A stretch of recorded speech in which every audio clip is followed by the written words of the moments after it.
నమస్తే welcome to four sides TV.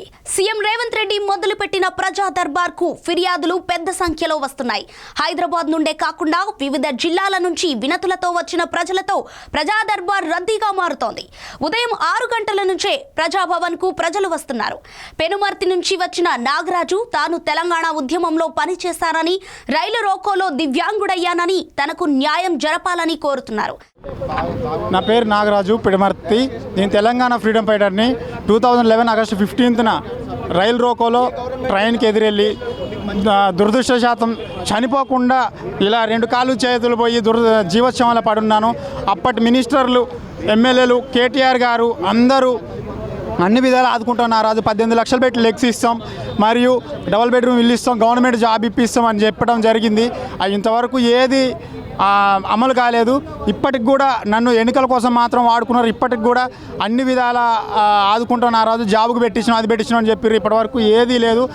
నేను కోరుకునేది ఆ ప్రభుత్వం ఎలాగో పోయింది. ఇప్పుడు మన రేవంత్ రెడ్డి గారి ప్రభుత్వం అమరులను ఆదుకుంటా అని చెప్పింది. స్వతంత్ర సమరయోధుడైన తన తండ్రి క్విట్ ఇండియా రజాకర్ల ఉద్యమంలో పాల్గొన్నారని, తాను దివ్యాంగుడని, తనకు ప్రభుత్వం ఆదుకోవాలని మరొకరు అభ్యర్థిస్తున్నారు. నా పేరు నర్సింగ్ భాను. నేను ఫిజికల్ హ్యాండిక్యాప్ పర్సన్.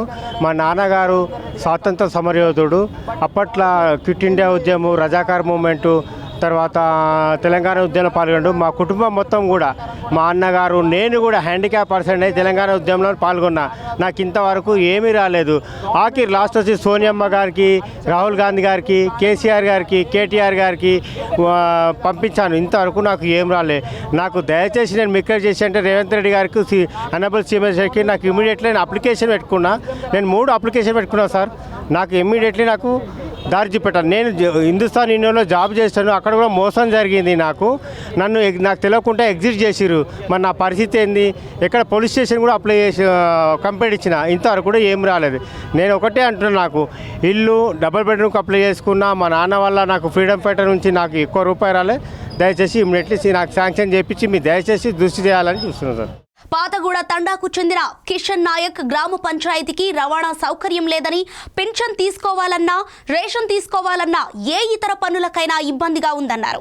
ఈ సమస్యను అధికారులు పరిష్కరించాలని కోరుతూ ప్రజాభవన్ కు వచ్చానన్నారు. పేరు రాత్లావత్ కిషన్ నాయక్, నివాసము పాతగూడ తండా నూతన గ్రామ పంచాయతీ, ఉమ్మడి రంగారెడ్డి జిల్లా, మండలం తలగొండపల్లి నుంచి వచ్చాను. గతంలో మాకు గ్రామ పంచాయతీ ఏర్పాటు అయింది. పెన్షన్దారులకు పెన్షన్ తీసుకోవాలంటే మా గ్రామ పంచాయతీ నుంచి ఉమ్మడి గ్రామ పంచాయతీ చుక్కపరి 3 కిలోమీటర్ల దూరం పోవాలి. ఓల్డేజ్లు కానీ, మహిళలు కానీ పోవడం చాలా ఇబ్బందిగా ఉంది. ఇప్పటివరకు రవాణా సౌకర్యం కానీ, రోడ్లు సౌకర్యం కానీ, బస్సు సౌకర్యం లేదు. చాలా ఇబ్బంది పడుతున్నాం. ఏదైనా రేషన్ బియ్యం తీసుకోవాలన్నా, ఎమర్జెన్సీ పోవాలన్నా చాలా ఇబ్బందిగా ఉంది. కావున ఈ వినతి పత్రం నూతన ముఖ్యమంత్రి అయిన రేవంత్ రెడ్డి గారికి నేను ఇక్కడ ప్రజావాణిలో సమర్పించాను. కావున మా పాతగూడ తండా నుంచి హైదరాబాద్ రోడ్డు రవాణా సౌకర్యాలు బస్సు కల్పించాలని నా యొక్క విన్నపం.